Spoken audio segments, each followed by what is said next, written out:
I've gotten a lot of good time in with the Valorant beta so far, and I've noticed there's a lot of CS players, but there's also a lot of players who have never touched CS. So for this video, I'm going to go over some of the basics for Valorant. It's going to be tailored towards people that have never played Counter-Strike before, but I think that even if you have, you really could use a refresher on some of these basics, because I'm seeing even in Valorant games, people that have clearly played CS are not doing these things. Let's get right into it. You probably know this by now, but in Valorant, when you take your knife out, you move considerably faster, and people often take their knife out when they're moving from one safe area to the next, or when they're moving from one site to the other if they have to rotate. But one of the things that you won't see people doing a lot, and you really should, is just keeping your pistol out. And the reason is because if you get caught out with your knife out, you will get destroyed. You will not have enough time to take out your gun unless somebody completely whiffs their shot on you.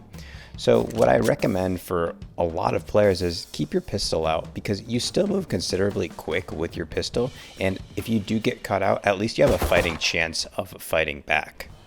Okay, this is an important one, crosshair placement. Now, I see a lot of people with crosshairs just on the ground. It's a bad habit, and when they see an enemy, they kind of flick up right here. So if you see an enemy on that corner, they'll just kind of be like this. And I see a lot of people with their crosshairs actually in the sky too as I spectate. And again, they just relying on their flicks. The thing is, you shouldn't really have to flick to kill an enemy unless they come from an unexpected place. You want to keep your crosshair right on the corner, even as you approach of where you think an enemy will be. So see how I keep that crosshair just stuck to that corner right there. And the reason why you want to do that is because right when an enemy peeks that corner, you only have to do a minimal flick. You shouldn't have to flick super far to get to your enemy. You want your crosshair to be right in the area of where you think an enemy could be. Obviously, this gets tricky if you have two different areas, and you just got to do your best. The solution isn't necessarily keep your crosshair in the middle. You want to commit to a corner. But as you kind of reveal things, see, you just kind of keep that crosshair stuck right there. This is a super important and critical tactic that high-level players use, but it's not something that noobs can employ too. I mean, this will help anybody learning Valorant. You've got to learn the 4 different types of buys in Valorant. Now, in Valorant, you have these 2 buttons here. I'm buying. Let's buy and I'm saving. But it's a little bit more complicated than that. There's actually 4 separate terms that you need to know. First, there's the full buy. Full buy means that everybody has enough money, you're buying shields, you're buying your favorite and most preferred weapon, and you might even buy a pistol and all of your abilities or most of your abilities here. That's a full buy. It's basically your dream kit. Next, you have a force buy. What a force buy means is that you're forcing yourself, even though you don't have enough money, you're forcing yourself to buy a decent kit. So let's say I only had like 3,000 or 2,000 creds. This would be my force buy. Heavy shields and a sheriff. Now, keep in mind, that's not the only force buy that exists. Force buy just means you're expending the little credits that you do have completely. Next, there's an eco buy. Eco buy means that your team has a decent amount of money, but not necessarily enough money for the dream kit. So what you do on an eco buy is you don't force out all your money. You just buy a little bit here so that next round you'll have enough to buy that dream kit. So if I have, let's say I have 3,000 credits, this might be a decent eco right here, or maybe even something like Stinger with light shields. This is a good example of an eco. It's not necessarily a crap ton of money, but it's a decent amount so that you can still be relatively viable in the round, but you're not expending your full amount of credits. Next is a complete save. Now, the hard thing about saving is that people don't want to save. Everybody always wants to buy, but the problem is if you just keep buying, you'll never have enough money unless you just get lucky and win a round against another team that has a full buy. You'll never have enough money to buy the kit that you really deserve, the kit that you really should have, and that's probably one of these 2 guns, or an operator, full shields, all your abilities.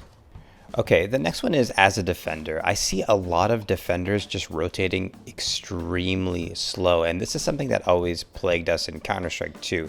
You're doing a pickup game, and the bomb is spotted on B, but you're defending A. Now, there's so many problems here, but the first one is that people are slow to rotate because they might hear an enemy here on the A site or near the A site, even though the bomb has been revealed on B, but they're like, okay, I I really want to get the kill. Well, 20 or 30 seconds passes by and they're still not on the B site. The bomb is down and they're the last person and they're stuck in a 1v4 when they could have rotated faster and made it a 2v2 or a 3v3 or even a 2v3. 2v3 is way better than a 1v3.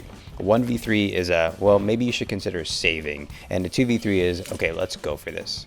Another thing that you've got to get down is, let's say you're on B site here. We're on the map split. Let's say you're on B and the call out comes for A that they've spotted the bomb.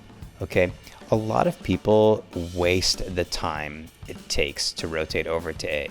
So if I'm defending B here, I'll see a lot of players start to make their way over from here all the way through the attacker spawn, all the way into A. Now, the problem is if you were to do it realistically, you wouldn't even be able to take your knife out and run all the way because you might run into an enemy player, especially an enemy player that's watching the team's back, which is a pretty responsible thing to do. So you'd have to, approach like this. Let's say bomb's down. You're approaching like this, clearing this corner. Okay, good. And then you're taking your knife out again, clear this corner, make sure nobody's waiting for you, run all the way down, gun back out, make sure nobody's watching this long angle here. This is a really dangerous spot. And you're running all the way down. Well, long story short is I already recorded this before, and the time it took me to get all the way from B, rotating all the way through attacker spawn, all the way into A, and doing it realistically, not just doing a full sprint, but actually making sure you don't get killed by these angles. It takes 45 seconds. Do you understand how long 45 seconds is in this game? That's like a massive portion of the round. The problem is that people do that, and these rounds are so short I can't even get what I want to say in a full round. All right, give me a second. Okay, we're back.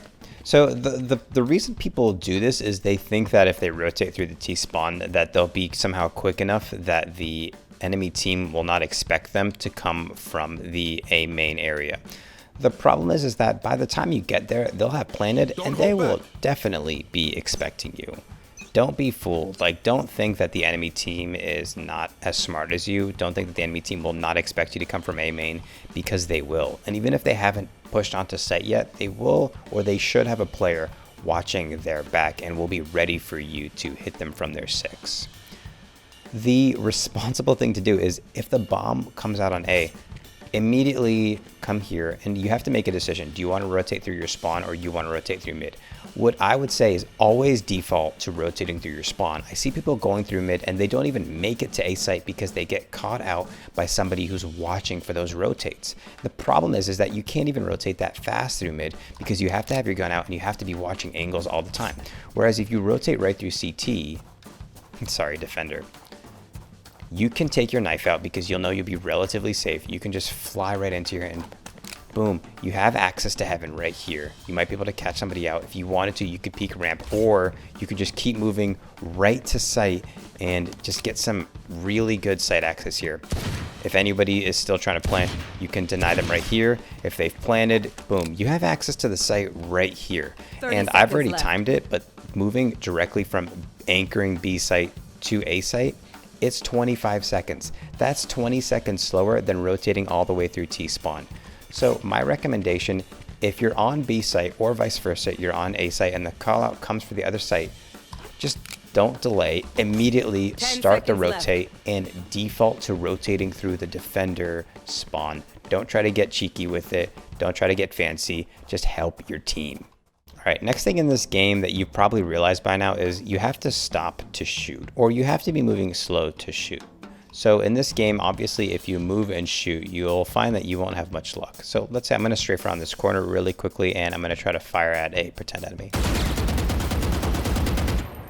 Yeah, you're not going to get even a single hit on that, probably, and you will be dead. Now, let's say you walk around the corner and boop. See how accurate that is right there? It's critical in games like this. You can't move and shoot. It's not Call of Duty, even if you're ADSing. That first shot might be kind of accurate, but it's not enough. You have to move slow or stop completely to fire. That doesn't mean that you can't fly around a corner full speed and then stop. That can really work because you're moving really quickly. The enemy might miss their first few shots and then you stop, hit your first shots. Now, you can fire while you are slow moving, but I wouldn't totally recommend it for new players because it's a little advanced. It's a little bit harder to hit the shots there. Just try this. This is where you want to be right here. These are the kind of angles you want to peek right here. So practice that a lot. Get a good handle on just moving, stop, fire, move, stop, fire. And just so you know, I don't know if you've heard of this thing called counter strafing. Counter strafing is, let's say I'm holding D right now to strafe. You hit the A key to stop faster. That does not come into play in Valorant. The only thing you need to do in Valorant to stop your character from moving is let go of the key you're strafing with, and your character will stop in the fastest manner possible. Look, don't go rested. The last thing, thank you. The last thing I'll leave you guys with is you need to learn how to walk a lot in this game because footsteps are really loud. Actually, I want to give this game a lot of praise because of all the different types of footsteps.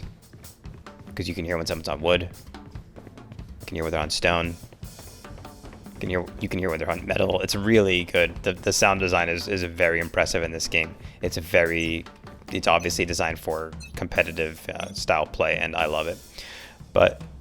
And that makes it all the more harder because enemies can not just triangulate your position by where they can hear you coming from, they can hear the types of surfaces you're on and easily be able to realize where you are. So you want to make sure that you're walking in certain areas so that the enemy can't hear where you are.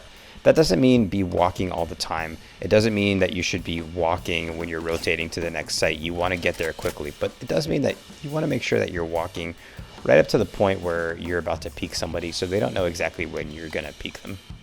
Okay, everybody, that's it for now. I am by no means an expert on this game. Nobody is an expert on this game right now, but I wanted to share these tips because I think that I have some information to impart to people that have never played these types of games before. If you have any questions at all, please leave them in the comments and I will answer them. If you have any ideas for videos or things that you'd like to see in videos, also leave those in the questions. My name is Spin. Peace and love, everybody.